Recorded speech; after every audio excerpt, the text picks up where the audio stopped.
सिद्धेभ्यः ॐ नमः सिद्धेभ्यः ॐ नमः सिद्धेभ्यः। ज्ञानलक्ष्मी घनाश्लेष प्रभवानन्दननन्दितं निष्ठितार्थमजं नौमि परमात्मानमव्ययम्। देवादेव श्री शांतिनाथ भगवान की, आचार्य गुरुवर श्री विद्यासागर जी महाराज की जय। आचार्य शुभचंद्र देव विरचित यह ज्ञानार्णव ग्रंथराज, जिसमें धर्म ध्यान करने के लिए अनेक तरह की विधियों का वर्णन बताया जा रहा है और क्रम से अनेक विधियां बताने के बाद में यह पदस्थ ध्यान का वर्णन यहाँ पर क्रम से चल रहा है। कई दिनों से यह पदस्थ ध्यान का तरह तरह के मंत्रों के माध्यम से आपको ध्यान करने की विधि बताई जा रही है। मंत्र का महत्व आप लोगों को बताया जा चुका है और मंत्र के माध्यम से ही हम उस शक्ति को प्रकट कर पाते हैं जो शक्ति उस मंत्र के लिए हुआ करती है। एक तरह से यूँ समझना चाहिए कि मंत्र जो होते हैं वह शक्ति को प्रकट करने के लिए, उद्घाटित करने के लिए एक उत्प्रेरक का काम करते हैं। उत्प्रेरक जानते हो आप लोग?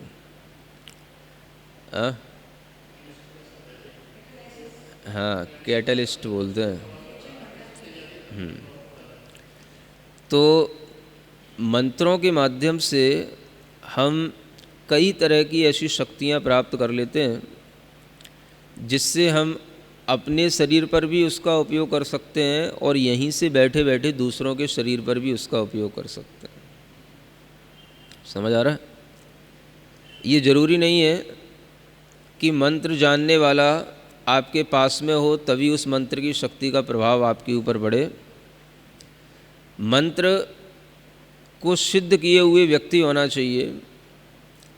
किलोमीटरों दूर पर भी कोई बैठा होगा तो उसके लिए भी वह प्रभाव मंत्र डाल सकता है और डालता है। यह पद्धतियाँ पहले चला करती थीं। पहले के लोगों के शरीर में जब रोग हुआ करते थे, कोई जहरीला कीड़ा काट लेता था, कोई विष चढ़ जाता था, तो ऐसे मंत्रों के जानकार कुछ लोग हुआ करते थे गाँव में, शहरों में, कि जिनके पास पहुंचकर के केवल बस उन्हें बता देना है कि वहाँ पर फलाने व्यक्ति के लिए विष चढ़ गया है, तो वह उसका केवल नाम मात्र से ही उसको ठीक कर देता था। उस व्यक्ति की फ़ोटो की भी ज़रूरत नहीं है, उसको वहाँ तक ले जाने की भी ज़रूरत नहीं है, केवल आप उसका नाम बता दो और वह उस नाम को पढ़ कर के उस नाम के अनुसार ही वह मंत्र वहाँ से पढ़ेगा और उसका विष वहाँ से उतरना शुरू होगा। सुन रहे हैं ना आप लोग? यह मंत्र शक्ति होती है। तो दुनिया में कुछ ऐसी अदृश्य शक्तियाँ होती हैं जो हमें इस भौतिक संसार में रहने वाले लोगों के लिए उपलब्ध इसलिए नहीं होती क्योंकि उन्हें उस भौतिक जगत से हटकर के अपने आध्यात्मिक जगत में या दृश्य जगत से हटकर के अदृश्य जगत पर कोई विश्वास नहीं होता। और जब इस तरीके के कोई भी कार्य होते हैं तब कुछ लोगों को उस पर विश्वास होने लग जाता है। तो मंत्र शक्ति के माध्यम से हम किसी भी चीज़ में एक ऐसी गुणवत्ता ला सकते हैं जो उसमें नहीं है, लेकिन मंत्रों के माध्यम से, भावनाओं के माध्यम से उसमें वो गुणवत्ता आ जाती है। जब हम किसी भी सामान्य रूप से किसी को, अगर मान लो हमें किसी को ठीक करना है या हमें अपने ही शरीर के किसी रोग को दूर करना है या किसी के शरीर के रोग को दूर करना है, तो उस मंत्र को आप किसी भी पदार्थ में, चाहे वो जैसे भोजन का कोई भी पदार्थ हो, चाहे पीने का पदार्थ हो, उस मंत्र को आप उसमें भावनात्मक रूप से उस मंत्र का उच्चारण करो आप उसमें, तो वह भोजन भी, पानी भी मंत्रित हो सकता है। और वह भोजन पानी भी मंत्रित होकर के उसके शरीर में निरोगता का उत्पन्न कर सकता है। ये शक्तियाँ होती हैं। वर्णन अनेक आचार्यों ने अपने स्तोत्रों में भी किया है, और उस मंत्र के माध्यम से भगवान की भक्ति करते हुए भी भगवान के नाम को भी एक मंत्र बना लिया जाता है, और उस नाम मंत्र के माध्यम से भी अनेक तरह के रोगों को, अनेक तरह के दुखों को दूर करने की विधियां स्तोत्रों में बताई गई हैं। एक कल्याण मंदिर स्तोत्र है, उसमें आचार्य कुमुदचंद्र महाराज लिखते हैं कि पानी भी अमृत बन जाता है यदि हम उस पानी को अमृत अमृत अमृत इस नाम से केवल सिंचन करते रहें। समझ आ रहा है? यदि हम पानी को भी अमृत अमृत कहते रहें, और वो अमृत अमृत अमृत अमृत कहते कहते ही हम उस पानी को मंत्रित करते रहें, तो पानी भी अमृत बन जाता है। समझ आ रहा है? पानीयमप्यमृतमित्य अनुचिंत्यमानम, ऐसा लिखा है। पानी भी अमृत बन जाता है। तो वो क्यों बन जाता है? ये जो भावनाओं का, जो विचारों का जो हमारा संप्रेषण होता है, वो भौतिक पदार्थों पर भी पड़ता है। यानी मुख्यता तो देखी जाए आत्मा की है और आत्मा की भावना की है ना। जिसे हम चैतन्य वस्तु कहते हैं, शक्ति सबसे ज़्यादा उसी में होती है, और उसी चैतन्य आत्मा की शक्तियाँ ही भावनात्मक शक्तियाँ कहलाती हैं। और वो भावनात्मक या वैचारिक शक्तियाँ जब किसी भौतिक पदार्थ पर भी अपना प्रभाव डालती हैं, तो उसमें भी परिवर्तन दिखाई देते हैं। तो इन्हीं परिवर्तनों के माध्यम से बहुत दूर बैठे हुए रोगी का भी उपचार होता है, और वह मंत्र शक्ति वहीं पर काम करने लग जाती है जहाँ पर उस मंत्र को उपयोग में लाना है और जिसके पास में वो मंत्र की शक्ति पहुँचाना है। इस तरह की जो मंत्र शक्तियाँ होती हैं, यह मंत्र शक्तियाँ मन की एकाग्रता के कारण से मन में ही स्वयं पैदा हो जाती हैं, और उस मन की एकाग्रता से जब ये मंत्र की सिद्धियाँ हो जाती हैं, मंत्र की शक्तियाँ अपने अंदर आ जाती हैं, तो वह व्यक्ति उन मंत्रों के माध्यम से भी ऐसे अचिंत्य कार्य कर सकता है जो किसी के सोचने में भी ना आए। इसलिए मंत्रों का अपने आप में बहुत महत्व रहता है। आप देखोगे कि प्राचीन काल में, वैदिक काल से जो है, मंत्रों की शक्तियों पर ही हमेशा ध्यान दिया गया है। जितने भी ये ऋग्वेद आदि हैं, इन सब में मंत्रों के ही उच्चारण है, मंत्री मंत्र भरे पड़े हैं। आपके पुराणों में भी, जैनों में भी कोई भी क्रिया होती है श्रावक की, हर क्रिया के साथ में मंत्र का उच्चारण किया जाता है। आप भगवान की पूजा करते हो, भगवान की पूजा के साथ में भी जो आप अर्घ चढ़ाते हो, वो अर्घ भी एक तरह का मंत्र ही होता है। क्या बोलते हो? ओम ह्रीम अरहम श्री पार्श्वनाथ जिनेन्द्राय अक्षतम निर्वपामीति स्वाहा। तो जो आप चढ़ा रहे हो, बस वहीं पर वह केवल मंत्र बदल जाएगा, बाकी का आगे का पोर्शन जो है उसका वो पूरा का पूरा वैसे ही रहेगा। ओम ह्रीम अरहम श्री पार्श्वनाथ जिनेन्द्राय नमः, ओम ह्रीम अरहम श्री पार्श्वनाथ जिनेन्द्राय नमः। आपको नैवेद्य चढ़ाना है तो नैवेद्यम निरुपामति स्वाहा, अर्घ चढ़ाना है तो अर्घम निरुपामति स्वाहा, बाकी पहले का मंत्र तो वही रहता है। ये भी एक मंत्र है अपने आप में। समझ आ रहा है? इसलिए जब ये कल्याण मंदिर स्तोत्र का जब पद्यानुवाद किया था और उसके बाद में इसका जब विधान बनाया, तो उस विधान में मंत्र जाप के लिए अलग से मंत्र नहीं लिखा। जो अर्घ का मंत्र है उसी में से आप अर्घम ना बोल करके बस नमः बोल दो, मंत्र हो जाएगा वो। क्या समझ आ रहा है? जैसे ओम ह्रीम अरहम श्री पार्श्वनाथ स्वामी पार्श्वनाथ जिनेन्द्राय नमः है ना। अब आगे आपने कुछ भी अर्गम निरपामति स्वाहा करके कुछ भी बोला तो उतना पोर्शन छोड़ दो, ओम ह्रीम हरम श्री पार्श्वनाथ जिनेन्द्राय नमः इतना बोलोगे तो उतना भी आपके लिए मंत्र हो जाएगा। ये मंत्र कहलाता है। मंत्र की सबसे बड़ी विशेषता होती है कि उसे बार बार मन में दोहराना, श्रद्धा के साथ, भावना के साथ। यदि हम अक्षरों का बार बार रिपीटेशन करते हैं तो वो रिपीटेशन ही अपने आप में एक मंत्र का रूप ले लेता है, क्योंकि उस रिपीटेशन से मन में एक अलग तरीके की ऊष्मा उत्पन्न होती है शब्दों के घर्षण से, और फिर उस ऊष्मा का प्रभाव हमारे मन के ऊपर पड़ता है तो वह कहलाती है मंत्रों की शक्ति, मंत्रों की ऊर्जा। और फिर वही मंत्रों की ऊर्जा हमारी इच्छा के अनुसार वहाँ काम करती है जहाँ हम उससे अपना काम कराना चाहते हैं। ये एक विज्ञान है और ये भी एक मनोविज्ञान के अंतर्गत आता है, लेकिन आज के मनोवैज्ञानिक भी शायद इस बात को ना समझाते हो ना बताते हो। ये इतना अच्छा मनोविज्ञान है कि इसको अगर आप अपनाना शुरू करें तो घर बैठे बैठे भी आप बहुत कुछ अच्छा कर सकते हो। समझ आ रहा है? लॉकडाउन के खाली दिनों में अगर आप इस तरह के मंत्रों के जाप के माध्यम से कोई मंत्रों की अपने अंदर कोई शक्तियाँ धीरे धीरे विश्वास के साथ में अपने अंदर अगर लाने लग जाओ तो आप अपने लिए भी बहुत अच्छा कर सकते हो, दूसरों के लिए बहुत अच्छा कर सकते हो। लेकिन आपका मन लगना चाहिए। और बहुत अच्छा तब और हो जाता है जब आपके मन में कोई भी ऐसे किसी लौकिक फल की इच्छा ना हो, फिर भी आप कर रहे हो अपने इंटरेस्ट से, तो और अच्छा हो जाता है। आपको ये इच्छा नहीं है कि हम इसके माध्यम से कोई अपने काम बना लेंगे, दूसरों के काम बना देंगे, अपनी दुकान चलाएंगे, तो और ज़्यादा आपके लिए मंत्र वह प्रभाववान हो जाएगा। ये मंत्र की शक्तियाँ होती हैं।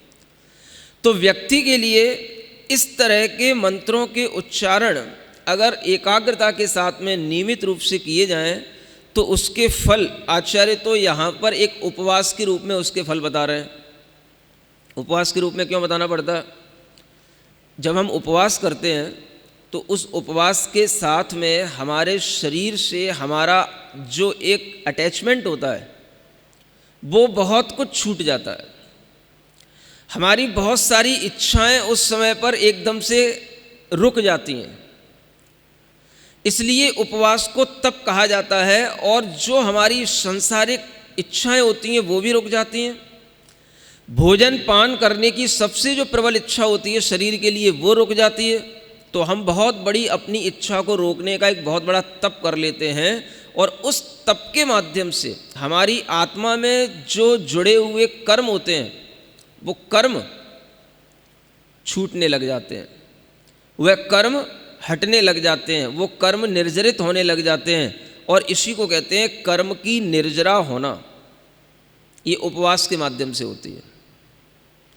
तो ये उपवास के माध्यम से, एक उपवास करने के माध्यम से जितनी आप कर्म की निर्जरा करेंगे, दिन भर में आप जितना संयम तप रखने के बाद में जितना कर्म का नाश करेंगे, उतने कर्म की निर्जरा एक मंत्र को यदि आप एकाग्र होकर के जप लो तो उससे भी हो सकती है।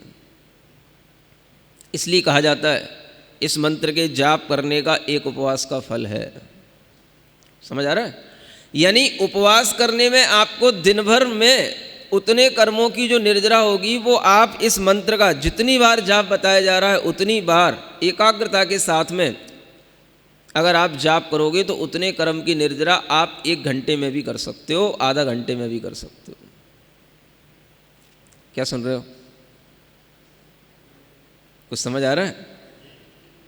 उपाय दोनों तरीके के होते हैं, सरल भी होते हैं और कठिन भी होते हैं। लंबे रास्तों से भी चल करके हम मंजिल तक पहुंचते हैं और सीधे रास्तों से चल करके भी हम मंजिल तक पहुंचते हैं। समझ आ रहा है? अगर हमें पता हो कि किस रास्ते पर चल कर के हम मंजिल पर कितने पास और कितनी जल्दी पहुंच सकते हैं, अगर हमें कोई सही मालूम हो तो हमें लंबे रास्तों पर घूमने की ज़रूरत नहीं है। हम सीधे सीधे भी उन रास्तों पर चल कर के आराम से मंजिल तक पहुंच सकते हैं। समझ आ रहा है? गृहस्थों के लिए आचार्यों ने इतने अच्छे तरीके दिए हैं आप घर बैठे एक उपवास का फल, कर्म की निर्जरा का फल, मंत्र के प्रति अपनी एकाग्रता बढ़ाने का फल, और ये सब फल आपको घर बैठे आपके लिए छोटे से प्रयत्न से आपको प्राप्त हो सकते हैं, बशर्ते कि आपका विश्वास होना चाहिए कि हाँ ऐसा करने से ऐसा होता है। विश्वास बड़ी चीज़ है, समझ आ रहा है? आकाश बड़ी चीज़ नहीं है, विश्वास बड़ी चीज़ है। क्या सुन रहे हो? हाँ, विश्वास होता है तो आकाश भी छोटा लगता है। हाँ, आकाश तो देखने के लिए कहने के लिए बड़ा है, लेकिन जिसका विश्वास बड़ा होता है वो आकाश को भी नाप लेता है। हाँ, इन्हीं शक्तियों के माध्यम से ही तो आकाश नापा गया था।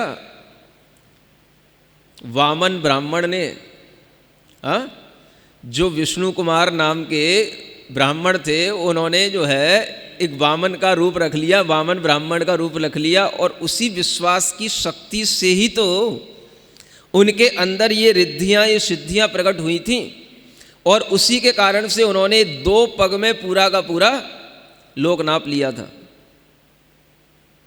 एक पैर रखा सुमेरु पर्वत पर पहुंचा, और एक पैर रखा तो मानसोत्तर पर्वत पर पहुंचा, 2.5 द्वीप तो उसी में नप गया पूरा। अब कहाँ रखना बता? समझ आ रहा है? तो उसे कहना पड़ा ओम अरहम नमः।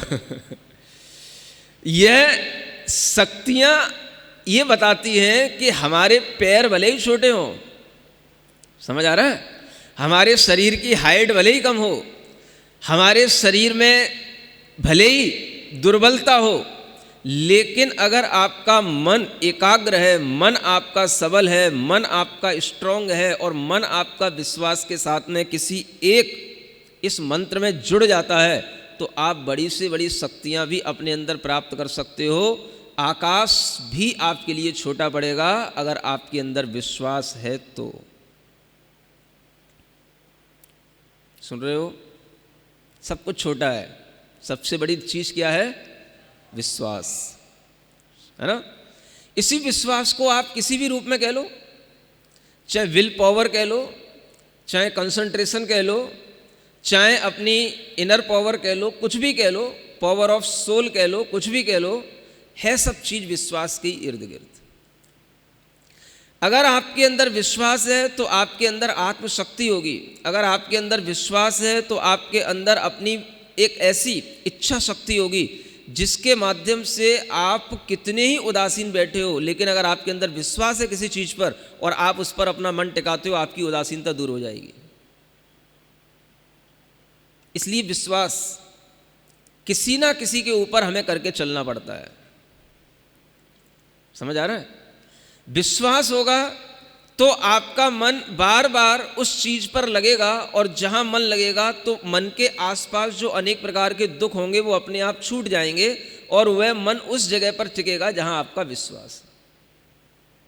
मान लो आप रोगी हो गए और रोगी होकर के आप पड़े हो, है ना, कहीं क्वारंटाइन में भर्ती हो गए, मान लो 14 दिन के लिए, है ना, भगवान न करे फिर भी अगर मान लो हो गए, अब क्या करोगे? वहाँ पड़े पड़े कब यहाँ से निकलूँगा, कब यहाँ से मुक्ति मिलेगी। समझ आ रहा है? यहाँ का वातावरण कितना गंदा है, कौन सा रोग आ गया, कहीं कुछ हो ना जाए, अभी पॉजिटिव आया नहीं है, अभी नेगेटिव आ रही है, कहीं फिर पॉजिटिव ना आ जाए। समझ आ रहा है? कितने तरह के विचारों में, विकल्पों में, परेशानियों में, जो परेशानियाँ नहीं भी होंगी वो भी आपके सामने परेशानियाँ आ जाएंगी, है ना, और आप उसमें धीरे धीरे डूबते चले जाओगे। आपको पता ही नहीं पड़ेगा कि आप उन परेशानियों में कैसे डूबते चले जा रहे हो। जो आपका एक चिंतन है, यही चिंतन आपको उन परेशानियों में डुबाता चला जाएगा। अब उबरने का क्या तरीका होता है? कोई आपको इंजेक्शन लगा दे, कोई आपको कोई डोज दे दे, उससे कितनी देर तक आपके लिए उबरना होगा? ऐसी कोई डोज ही नहीं बनी जो आपके मन को उबार दे दुखों से। समझ आ रहा है? बेहोश किया जा सकता है, थोड़ी देर के लिए मूर्छित किया जा सकता है, नींद में डाला जा सकता है, लेकिन जैसे ही आपके 2 घंटे बाद नींद खुलेगी तो आपके दिमाग में फिर वही शुरू हो जाएगा। क्या सुन रहे हो? तब जरूरत पड़ती है, अगर आपके मन में किसी इष्ट पर, किसी परमात्मा पर, किसी परमात्मा के नाम पर, किसी मंत्र पर अगर आपके अंदर विश्वास रहा होगा, समझ आ रहा है, तो आपके लिए वह जगह भी बहुत अच्छी और सूटेबल होगी, क्योंकि आपके लिए अब एकांत का समय मिला जब आप और अच्छे ढंग से अपने मंत्र का, अपने परमात्मा का स्मरण कर सकोगे। क्या सुन रहे हो? हाँ, क्वारंटाइन में बहुत अच्छी जगह मिलती है। बताओ तो लोगों को। आप एकांत में पड़े हो, 14 दिन आपको कुछ नहीं करना है, खाना पीना सब आपको उपलब्ध हो रहा है, केवल आप अपने मन को सही ठिकाने पर लगाए रखो। और वो तभी संभव है जब आपके अंदर कोई चीज पर विश्वास हुआ हो पहले। अगर आपने इतने सारे जो यहाँ मंत्र बताए जा रहे हैं उनमें से किसी पर भी, एक पर भी विश्वास करने की चेष्टा कर ली और एक में भी अपना मन लगाने की कोशिश की, तो आपको लगेगा कि ये टाइम हमारे लिए बहुत अच्छा है, क्योंकि इस टाइम पर हम अकेले हैं, हमारे साथ में हमारा भगवान है, हमारे साथ में परमात्मा की केवल आस्था है, और हम अपने उस मंत्र के माध्यम से परमात्मा में लीन होने के लिए इससे अच्छा कोई समय हमारे लिए मिलने वाला नहीं। बैठ कर भी करो, पड़े पड़े लेटे लेटे भी अगर करोगे तो भी कोई फर्क नहीं पड़ने वाला। क्या समझ आ रहा है? हाँ, मन नहीं लेटना चाहिए, मन नहीं सोना चाहिए, मन जागृत रहे, आप भले लेटे रहो, कोई दिक्कत नहीं है? ऐसा कुछ कहा नहीं गया कि आप बैठ करके ही मंत्र का जाप करोगे तो ही मंत्र का फल मिलेगा, ऐसी कोई बात नहीं है। लेट करके भी आप मंत्र जाप करो, लेकिन आपका मन टिकना चाहिए। मुख्यता तो मन की है भीतर। अगर मन आपका लेटे लेटे भी भगवान का स्मरण कर रहा है, लेटे लेटे भी ये मंत्र जाप कर रहा है, तो आपके अंदर अपने आप कर्म की निर्जरा होगी। और आचार्य कहते हैं लेटे लेटे भी आप अगर इस तरह के अभ्यास करना सीख गए तो ये बहुत बड़ी चीज़ होगी, क्योंकि लेटने के बाद में आपको नींद आती है, लेकिन अगर आपका मंत्र में मन लगेगा तो नींद नहीं आनी चाहिए और ना आएगी। समझ आ रहा है? हाँ, आपको लगता है लेटना बहुत सरल है महाराज, बैठना कठिन है। अगर हम लेटाएं ना तो वो लेटना भी आपको कठिन लग जाएगा। समझ आ रहा है? लेटना सरल तब है जब आप अपनी इच्छा से लेट जाते हो और अपने मन चाहे तरीके से कभी भी नींद ले लेते हो, तब लेटना सरल होता है। लेटना भी कठिन हो जाता है जब आपसे कहा जाए लेट जाओ, लेकिन सोना नहीं, जागृत रहना है? हाँ, तो वही कहा जा रहा है कि लेट जाओ, लेट करके आप भीतर से जागृत रहो, और आप देखोगे कि आपका शरीर धीरे धीरे स्थिर होना चाहिए। शरीर में कोई मूवमेंट नहीं। समझ आ रहा है? तो शरीर जैसे ही मूवमेंट करना बंद कर देता है, आपको बहुत जल्दी नींद आने के चांस होते हैं। लेकिन यही सबसे बड़ी भीतर की जागृति होती है, शरीर स्थिर पड़ा रहे। धीरे धीरे आपको शरीर से एक दूरी भी महसूस होने लग जाती है, और उस समय पर आप भीतर से जागते रहो। शरीर को हिलाओ नहीं, न पैर हिलाओ, न पंजे हिलाओ, न हाथ हिलाओ, न उंगली हिलाओ, न मुंह हिलाओ। बस भीतर ही भीतर मंत्र का एकाग्रता के साथ जाप करो। हमें ऐसा जाप करके दिखा दो, आपको इनाम दूंगा, बढ़िया वाली, जैसी कहोगे वैसी वाली। समझ आ रहा है? यहां लिख रहे हैं आचार्य, देखो वो पंच नमस्कार मंत्र, नमोकार मंत्र के बारे में तो आपको बता ही चुका था। उसका जो फल होता है वो तो 108 बार चिंतन करने से मुनि जो है, यानी ये समझ लो कि चतुर्थ भुक्ति का जो फल मिलता है, माने एक आहार के त्याग का जो फल मिलता है, एक उपवास का फल उसको प्राप्त हो जाता है। ठीक है ना? ऐसे मंत्र और भी हैं। आचार्य वो मंत्र आगे आपको बताना चाह रहे हैं। एक 16 अक्षर विद्या है, 16 16 अक्षरों का मंत्र। समझ आ रहा है? आज कुछ उसी का जिक्र करना है। स्मर पंच पदोद्भूताम महाविद्याम जगन्नुताम गुरु पंचक नामोत्थाम षोड़ाक्षर राजिताम। ये कहा गया। क्या कहते हैं? स्मरण करो। क्या कहा जा रहा है? स्मरण करो। स्मर माने स्मरण करो, स्मृति में लाओ, है ना? आचार्य यूं नहीं कह रहे हैं कि आप इसका ध्यान करो। मंत्रों के इस विषय में जगह जगह पर यही कहा जा रहा है, स्मरण करो, बार बार स्मृति में लाओ, है ना? स्मरण करने का मतलब ये होता है कि आप उसको ध्यान से स्मरण कर रहे हो। स्मरण का मतलब तभी स्मरण कहलाएगा जब आपका मन उसकी स्मृति में लग रहा हो। ऐसा नहीं कि आप केवल मुंह से बोलते जा रहे हो और स्मरण कहीं और हो रहा है। क्या समझ आ रहा है? हाँ, तो ये स्मरण भी एक तरीके का ध्यान हो जाता है। अधिकतर क्या होता है कि हम ध्यान करने बैठ जाते हैं, जाप करने बैठ जाते हैं, तो हम उस मंत्र को पढ़ते तो जाते हैं लेकिन स्मरण कहीं और रहता है, स्मृति कहीं और रहती है। समझ आ रहा है? तो एक दोष कहा गया है, स्मृति अनुपस्थापनम, ये एक दोष कहा गया है। सामायिक इत्यादि में भी, मंत्र जाप में भी, ध्यान में भी बैठ तो गए आप और स्मृति कहीं की कहीं चली गई। तो पकड़ना उस स्मृति को ही है, स्मृति कहीं और ना जाए। हमारा स्मरण किस पर रहे? जिस उद्देश्य को लेकर के हम बैठे हैं, जिस चीज़ का आज हमने टारगेट बनाया है, जिस मंत्र को आज हमने अपने लक्ष्य में रखा है, उसी पर हमारा पूरा कंसंट्रेशन रहना चाहिए। इसी का नाम है स्मरण करो। समझ आ रहा है? यूं कहा गया मंत्र का जाप करो, क्या कहा जा रहा है? स्मरण करो। और स्मरण में आपको ध्यान रखना पड़ेगा कि मन और किसी चीज का स्मरण ना करे, बस इसी का स्मरण रहे जो यहां बताया जा रहा है। बोलते हुए भी मन उसमें लग जाए और मन के अंदर बोलते हुए भी कोई और दूसरी लाइनें ना आए, कोई दूसरा विचार ना आए, मन में सिर्फ यही स्मरण आता रहे। अगर ये मन के अंदर केवल एक ही मंत्र का स्मरण जितना यहाँ कहा जा रहा है उतने लंबे टाइम तक चल गया तो आपके लिए ये एक उपवास का जो कर्म निर्जरा होती है, एक उपवास से जो आत्मविशुद्धि बढ़ती है, एक उपवास से जो पापों का क्षय होता है, एक उपवास से जो मोह का नाश होता है, उस सब का फल आपको केवल मंत्र में ही स्मरण करने से मिल जाएगा। कोई दिक्कत नहीं आपको, कोई कष्ट भोगने की जरूरत नहीं आपको कि गर्मी में आप उपवास करें, समझ आ रहा है, भोजन का त्याग करें, शरीर को कष्ट दें, बस मन को केवल लगाने की कोशिश करें। हैं? हाँ, आचार्य कहते हैं अगर आप शारीरिक तप ना कर पाओ तो कोई बात नहीं, मानसिक तप तो करो। ये मानसिक तप कहलाते हैं, है ना। और ये भी शुरुआत में अगर आपका मन चंचल है तो आपके लिए कठिन होंगे, है ना। अगर आपके मन में विश्वास, उत्साह और श्रद्धा ये सब बढ़ती चली जाएगी तो ये आपके लिए सरल होंगे।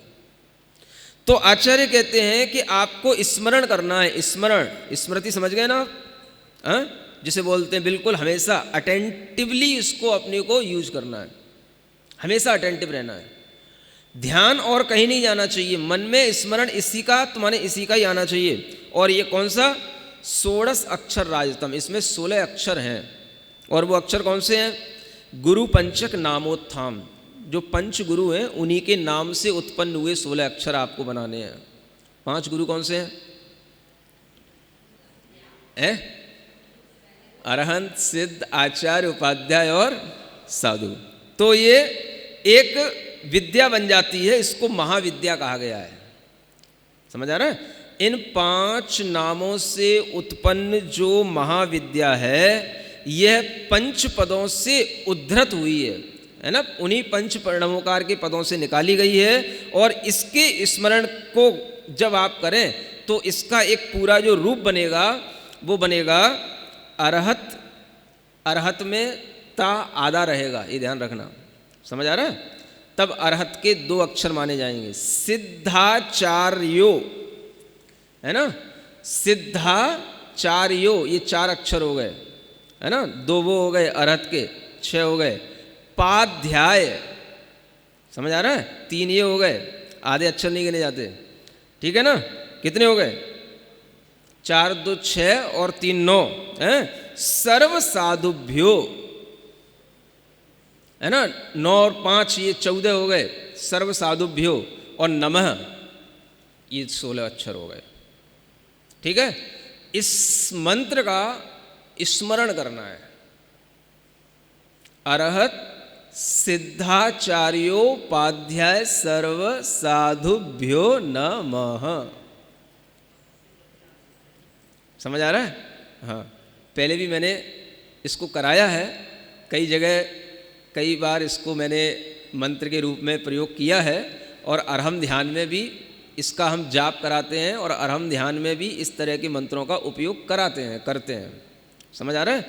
तो इससे पहले जो आपको बताया था वो 16 अक्षरों के रूप में नहीं था, वो आपको अरहंत, नमो अरहंताड़म, नमो अरहंताड़म केंद्र में, णमो सिद्धाड़म, आयरियाणम, वज्रायणम, लमोलोय सब्बसाड़म 4 दिशाओं में और 4 विदिशाओं में, सम्यक दर्शनाय, सम्यक ज्ञानाय, सम्यक चारित्राय, सम्यक तपसे नमः, ऐसे करके बताया था। ठीक है ना। उसका भी ध्यान तो करवा नहीं पाया, उसका जाप तो हुआ नहीं।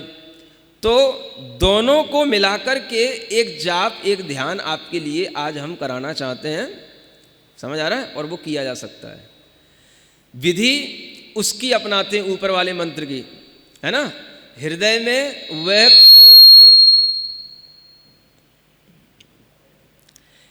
में वह कमल रचना वैसी करना है जैसे ऊपर पंच नमस्कार मंत्र में बताई गई है, लेकिन जाप इस मंत्र का करेंगे जो यहाँ बताया जा रहा है ना। आपको डरने की कोई ज़रूरत नहीं है, सब एक ही चीज़ें हैं। चाहे नमो अरियंताड़म कह लो, चाहे अरहत कह लो, एक ही बात है ना। तो ये मंत्र है। अब देखो इसमें क्या लिखा है, अस्या शतद्वयम ध्यानी जगत जपन्नेकाग्र मानसः अनिच्छन्नपि अवावनोप्ति चतुर्थ तपस्य फलम, है ना। कहा जा रहा है ध्यान करने वाला ध्यानी, ध्यान से ही कर लिया जाता है इसलिए ध्यानी भी कहलाएगा वो, है ना। जब इस मंत्र का शतद्वयम 200 बार जाप करना है इसका। कितनी बार? 200 बार। सुन रहे हो। अब जितनी बार लिखा उतनी बार करना अपने को विश्वास के साथ, है ना। अब 108 बार दो बार करोगे, 216 बार वो नहीं, अब 200 ही बार करना है। ठीक है ना। जपन एकाग्र मानस है, एकाग्र मन के साथ में इसका जाप करने वाला ध्यानी बिना इच्छा के भी एक उपवास के फल को प्राप्त कर लेता है। माने किसी की इच्छा नहीं है, हमें कोई फल नहीं चाहिए, तो भी आपको एक उपवास का फल तो मिल जाएगा। समझ आ रहा है।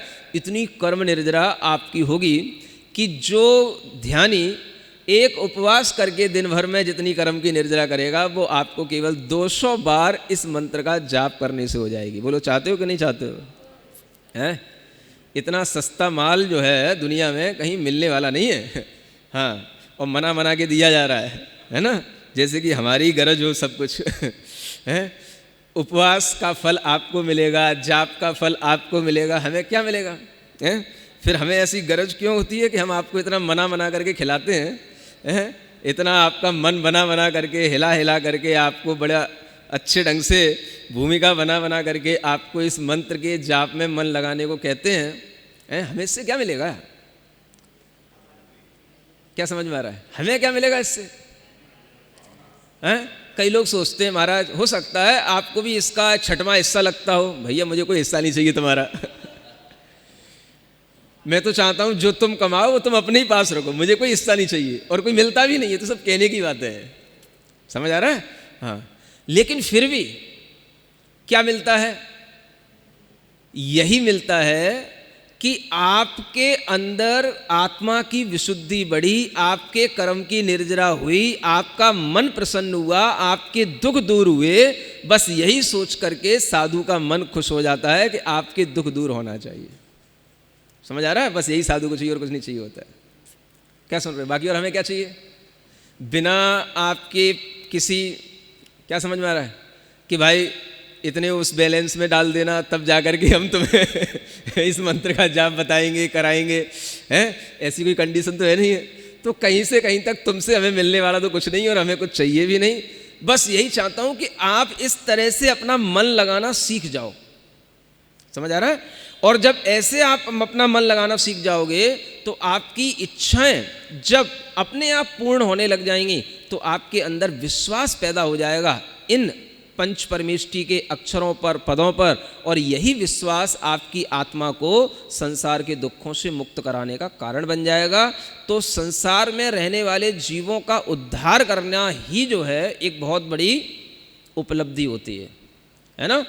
किसी को कुछ देने में प्रसन्नता तभी होती है जब वह जिस भावना से दे रहा है उस भावना से वो ले और उसका लेकर के उपयोग कर ले, और जिस उपयोग के लिए वो दिया गया है उस उपयोग में उसको लगा ले, तो देने वाले को उससे बड़ी संतुष्टि हो जाती है। क्या समझ आ रहा है? ऐसे बच्चे तो नहीं हो आप कि पैसा मांगते हो मम्मी से, पापा से घर पे कि मुझे 200 रुपये दे दो, काहे के लिए? आज कोर्स की किताब खरीदना है। समझ आ रहा है ना? काय के लिए? हाँ, हाँ, एक कोई नई गाइड आई है, नई कोई कोर्स की किताब आई है, पुरानी वाली किताबें तो अब चल नहीं रही है, कोर्स की किताब खरीदना है तो 200-500 रुपये लिए मम्मी पापा से और गए किसी होटल में, थिएटर में और खर्च कराए। क्या समझ आ रहा है? तो दुख होगा अगर घर वालों को पता पड़ेगा कि ये पैसा ले गया। बात इस बात का दुख नहीं है कि ये पैसा लेता है कुछ और बहाना बना करके और यूज करता है किसी और तरीके से, तो दुख इस बात का होता है। समझ आ रहा है ना? ऐसे ही ज्ञानी, साधु, तपस्वी जब आपको कोई मंत्र विद्या देता है, कोई आपको विद्या सिखाता है, कोई आपको ध्यान की विधि सिखाता है और आप उसका उपयोग कहीं दूसरे रूप से करते हो या गलत तरीके से करते हो तो उसको दुख होता है। समझ आ रहा है? और जैसा कहा जाए वैसा ही यदि आप उसका उपयोग करते हो तो उसको उससे बड़ी प्रसन्नता होती है।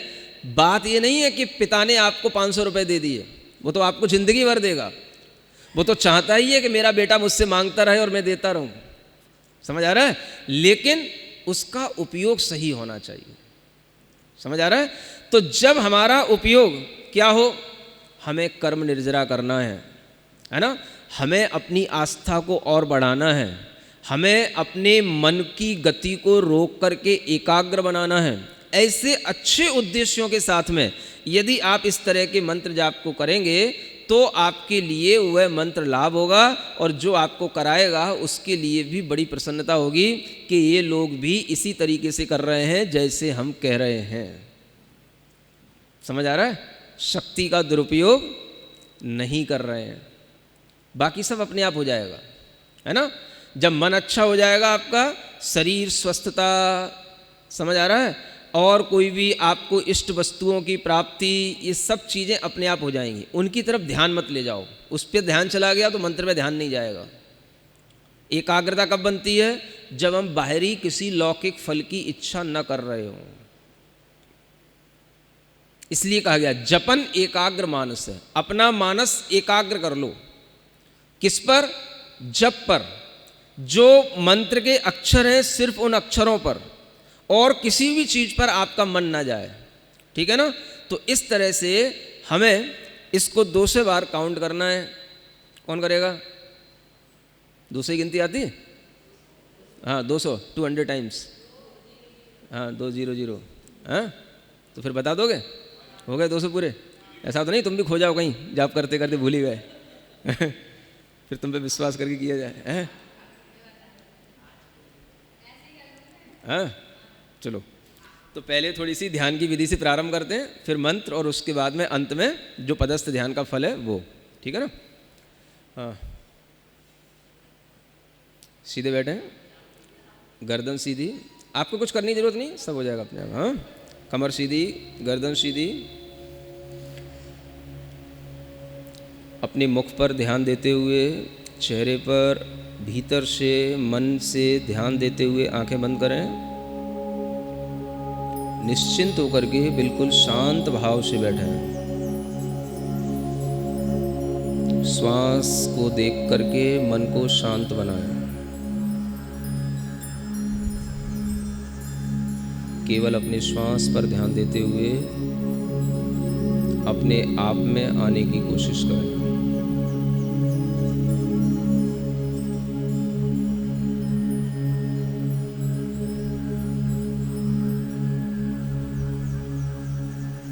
एक गहरी लंबी श्वास हृदय स्थान तक श्वास को भरते हुए लें। अपने हृदय में, पूरे सीने में श्वास भरते हुए, और महसूस करें हृदय में एक छोटा सा सुंदर सा कमल खिल रहा है। उस कमल की 8 पाखुड़ी हैं। मध्य में कमल की नालिका के ऊपर नमो अरिहंताड़म लिखा हुआ है।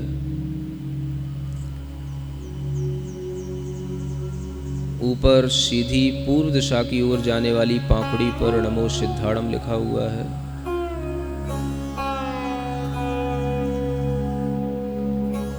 दक्षिण दिशा की ओर पाखुड़ी पर नमो आयरियाड़म लिखा हुआ है। नीचे की ओर पश्चिम दिशा की ओर नमो वज्झायाणम और उत्तर दिशा की ओर नमो लोए शब्द साहुरम। उसी के बगल में नमो लोए शब्द साहुड़म और नमो अरिहंताड़म के बीच में जो स्पेस है उसमें भी एक पाखड़ी है और उस पर लिखा है सम्यक दर्शनाय नमः। नमो अरिहंताड़म के बाद की पाखड़ी पर लिखा है नमो सम्यक ज्ञानाय नमः। नमो सिद्धाड़म के बाद की पाखड़ी पर लिखा है सम्यक चारित्राय नमः।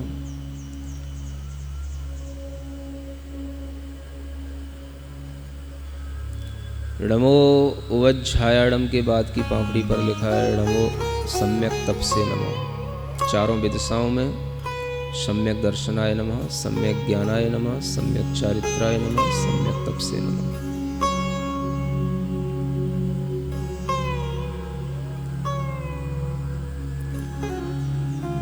अपने मन को शांत और एकाग्र बनाने के लिए 3 बार ओम अरहम नमः का स्मरण करें। ओम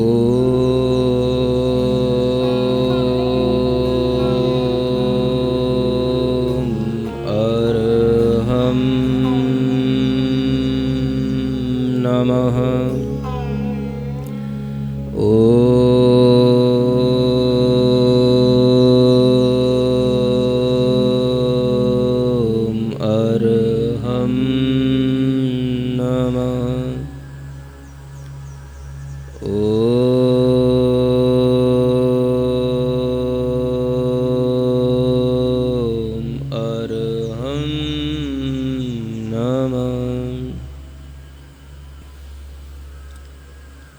अपने हृदय स्थान पर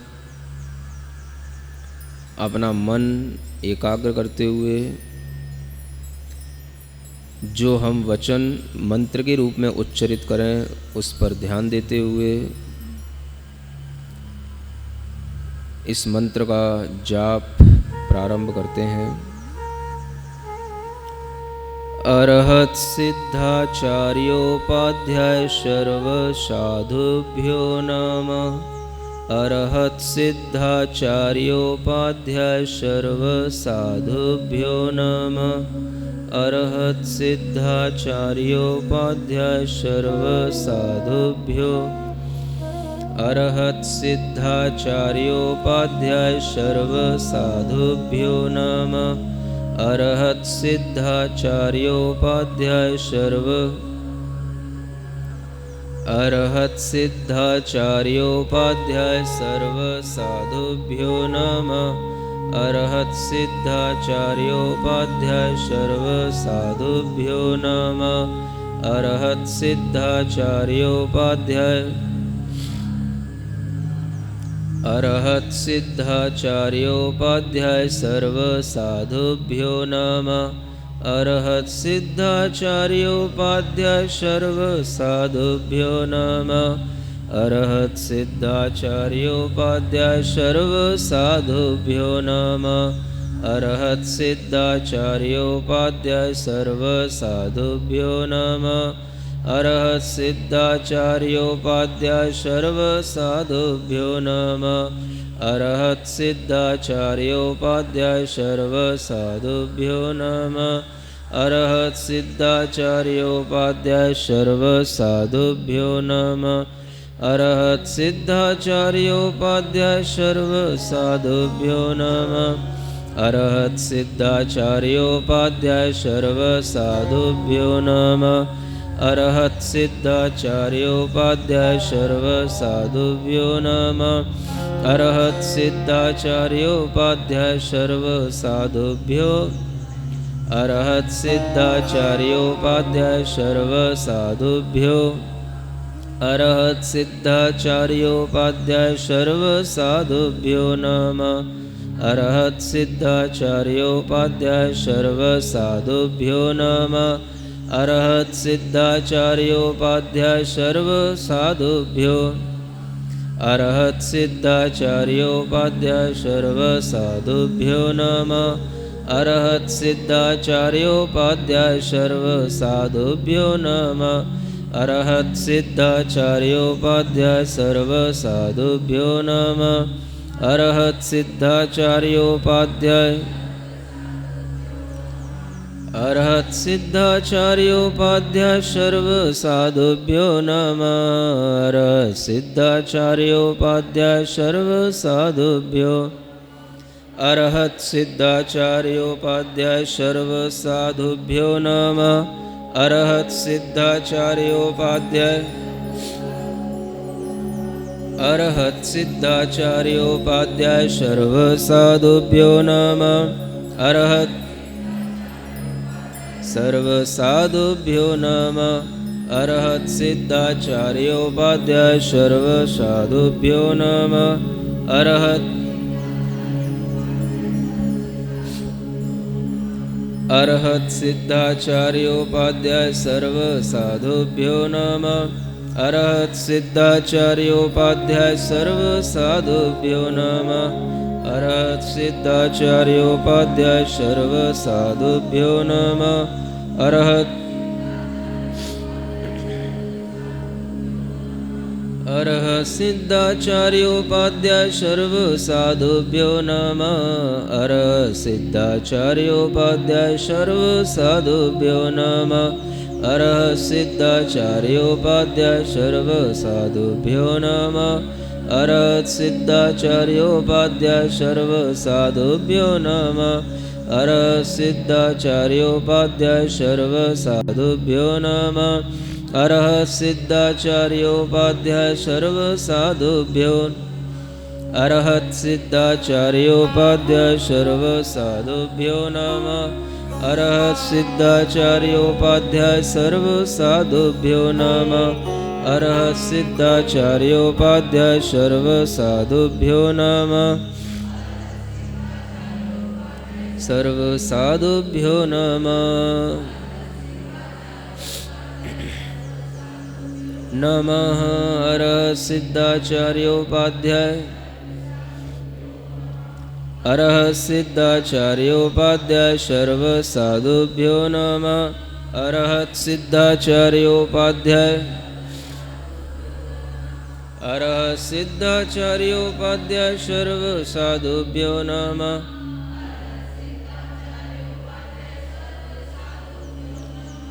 अरहत सिद्धाचार्योपाध्याय सर्व साधुभ्यो नमः। अरहत सिद्धाचार्योपाध्याय सर्व साधुभ्यो नमः। अरहत सिद्धाचार्योपाध्याय सर्व साधुभ्यो नमः। अरहत सिद्धाचार्योपाध्याय सर्व साधुभ्यो नमः। अरहत सिद्धाचार्योपाध्याय सर्व साधुभ्यो नमः। अरहत सिद्धाचार्योपाध्याय सर्व साधुभ्यो नमः। अरहत सिद्धाचार्योपाध्याय सर्व साधुभ्यो नमः। अरहत सिद्धाचार्योपाध्याय सर्व साधुभ्यो नमः। अरहत सिद्धाचार्योपाध्याय सर्व साधुभ्यो नमः। अरहत सिद्धाचार्योपाध्याय सर्व साधुभ्यो नमः। अरहत सिद्धाचार्योपाध्याय सर्व साधुभ्यो नमः। अरहत सिद्धाचार्योपाध्याय सर्व साधुभ्यो नमः। अरहत सिद्धाचार्योपाध्याय सर्व साधुभ्यो नमः। अरहत सिद्धाचार्योपाध्याय सर्व साधुभ्यो नमः। अरहत सिद्धाचार्योपाध्याय सर्व साधुभ्यो नमः। अरहत सिद्धाचार्योपाध्याय सर्व साधुभ्यो नमः। अरहत सिद्धाचार्योपाध्याय सर्व साधुभ्यो नमः। अरहत सिद्धाचार्योपाध्याय सर्व साधुभ्यो नमः। अरहत सिद्धाचार्योपाध्याय सर्व साधुभ्यो नमः। अरहत सिद्धाचार्योपाध्याय सर्व साधुभ्यो नमः। अरहत सिद्धाचार्योपाध्याय सर्व साधुभ्यो नमः। अरहत सिद्धाचार्योपाध्याय सर्व साधुभ्यो नमः। अरहत सिद्धाचार्योपाध्याय सर्व साधुभ्यो नमः। अरहत सिद्धाचार्योपाध्याय सर्व साधुभ्यो नमः। अरहत सिद्धाचार्योपाध्याय सर्व साधुभ्यो नमः। अरहत सिद्धाचार्योपाध्याय सर्व साधुभ्यो नमः। अरहत सिद्धाचार्योपाध्याय सर्व साधुभ्यो नमः। अरहत सिद्धाचार्योपाध्याय सर्व साधुभ्यो नमः। अरहत सिद्धाचार्योपाध्याय सर्व साधुभ्यो नमः। अरहत सिद्धाचार्योपाध्याय सर्व साधुभ्यो नमः। अरहत सिद्धाचार्योपाध्याय सर्व साधुभ्यो नमः। अरहत सिद्धाचार्योपाध्याय सर्व साधुभ्यो नमः। अरहत सिद्धाचार्योपाध्याय सर्व साधुभ्यो नमः। अरहत सिद्धाचार्योपाध्याय सर्व साधुभ्यो नमः। अरहत सिद्धाचार्योपाध्याय सर्व साधुभ्यो नमः। अरहत सिद्धाचार्योपाध्याय सर्व साधुभ्यो नमः। अरहत सिद्धाचार्योपाध्याय सर्व साधुभ्यो नमः। अर सिद्धाचार्योपाध्याय सर्वसाधुभ्यो नमः। अर सिद्धाचार्योपाध्याय सर्वसाधुभ्यो नमः। अर सिद्धाचार्योपाध्याय सर्वसाधुभ्यो नमः। अर सिद्धाचार्योपाध्याय सर्वसाधुभ्यो नमः। अर सिद्धाचार्योपाध्याय सर्वसाधुभ्यो नमः। अर सिद्धाचार्योपाध्याय सर्वसाधुभ्यो नमः। अर सिद्धाचार्योपाध्याय सर्वसाधुभ्यो नमः। अर सिद्धाचार्योपाध्याय सर्वसाधुभ्यो नमः। अर सिद्धाचार्योपाध्याय अर सिद्धाचार्योपाध्याय सर्वसाधुभ्यो नमः। अर सिद्धाचार्योपाध्याय सर्वसाधुभ्यो नमः। अर सिद्धाचार्योपाध्याय सर्वसाधुभ्यो नमः। अर सिद्धाचार्योपाध्याय सर्वसाधुभ्यो नमः। अर सिद्धाचार्योपाध्याय अर सिद्धाचार्योपाध्याय सर्वसाधुभ्यो नमः। अर सिद्धाचार्योपाध्याय सर्वसाधुभ्यो नमः। अर सिद्धाचार्योपाध्याय सर्वसाधुभ्यो नमः। अर सिद्धाचार्योपाध्याय सर्वसाधुभ्यो नमः। अर सिद्धाचार्योपाध्याय सर्वसाधुभ्यो नमः। अर सिद्धाचार्योपाध्याय सर्वसाधुभ्यो नमः। अर सिद्धाचार्योपाध्याय सर्वसाधुभ्यो नमः। अर सिद्धाचार्योपाध्याय सर्वसाधुभ्यो नमः। अर सिद्धाचार्योपाध्याय सर्वसाधुभ्यो नमः। अर सिद्धाचार्योपाध्याय सर्वसाधुभ्यो नमः। अर सिद्धाचार्योपाध्याय सर्वसाधुभ्यो नमः। अर सिद्धाचार्योपाध्याय सर्वसाधुभ्यो नमः। अर सिद्धाचार्योपाध्याय सर्वसाधुभ्यो नमः। अर सिद्धाचार्योपाध्याय सर्वसाधुभ्यो नमः। अर सिद्धाचार्योपाध्याय सर्वसाधुभ्यो नमः। अर सिद्धाचार्योपाध्याय सर्वसाधुभ्यो नमः। अर सिद्धाचार्योपाध्याय सर्वसाधुभ्यो नमः। अर सिद्धाचार्योपाध्याय सर्वसाधुभ्यो नमः। अर सिद्धाचार्योपाध्याय सर्वसाधुभ्यो नमः। अर सिद्धाचार्योपाध्याय सर्वसाधुभ्यो नमः। अर सिद्धाचार्योपाध्याय सर्वसाधुभ्यो नमः। अर सिद्धाचार्योपाध्याय सर्वसाधुभ्यो नमः। अर सिद्धाचार्योपाध्याय सर्वसाधुभ्यो नमः। अर सिद्धाचार्योपाध्याय सर्वसाधुभ्यो नमः। अर सिद्धाचार्योपाध्याय सर्वसाधुभ्यो नमः। अर सिद्धाचार्योपाध्याय सर्वसाधुभ्यो नमः। अर सिद्धाचार्योपाध्याय सर्वसाधुभ्यो नमः। अर सिद्धाचार्योपाध्याय सर्वसाधुभ्यो नमः। अर सिद्धाचार्योपाध्याय सर्वसाधुभ्यो नमः। अर सिद्धाचार्योपाध्याय सर्वसाधुभ्यो नमः। अर सिद्धाचार्योपाध्याय सर्वसाधुभ्यो नमः। अर सिद्धाचार्योपाध्याय सर्वसाधुभ्यो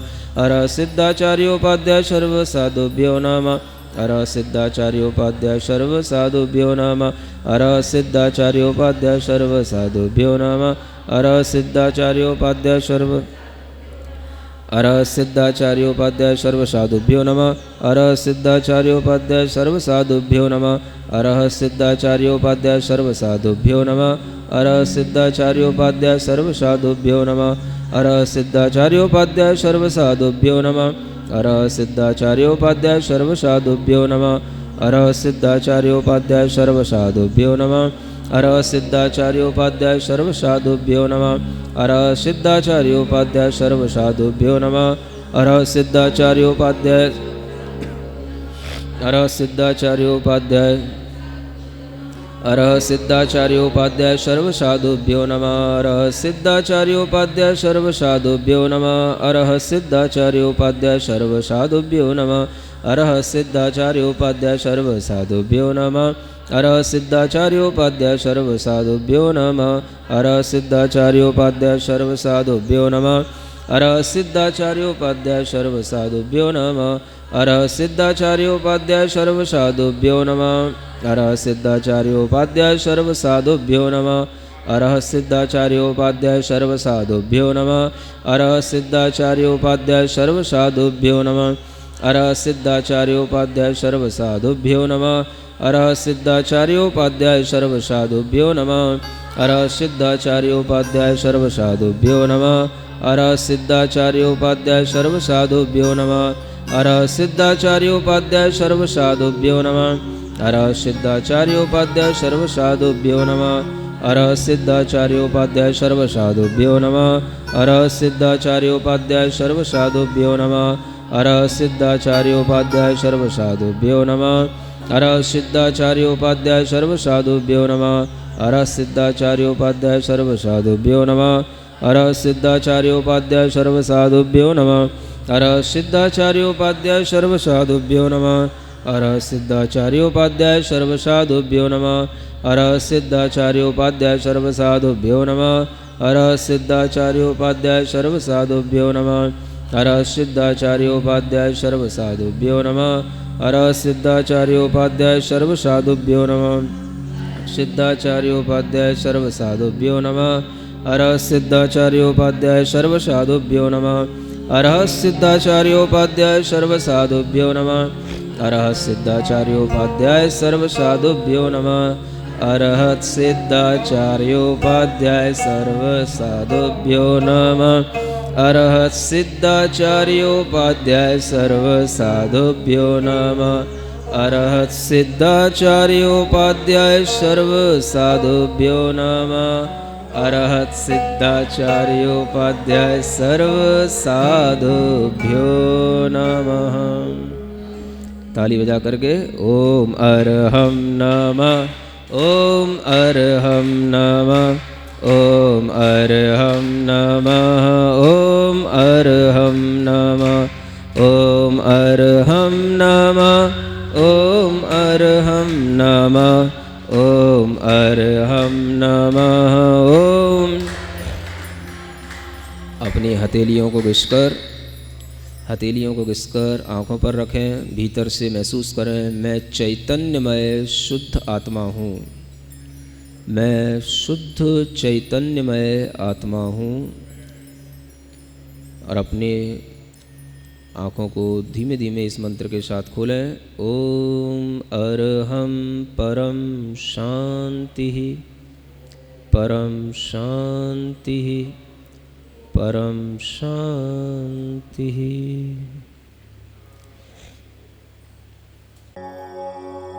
ओम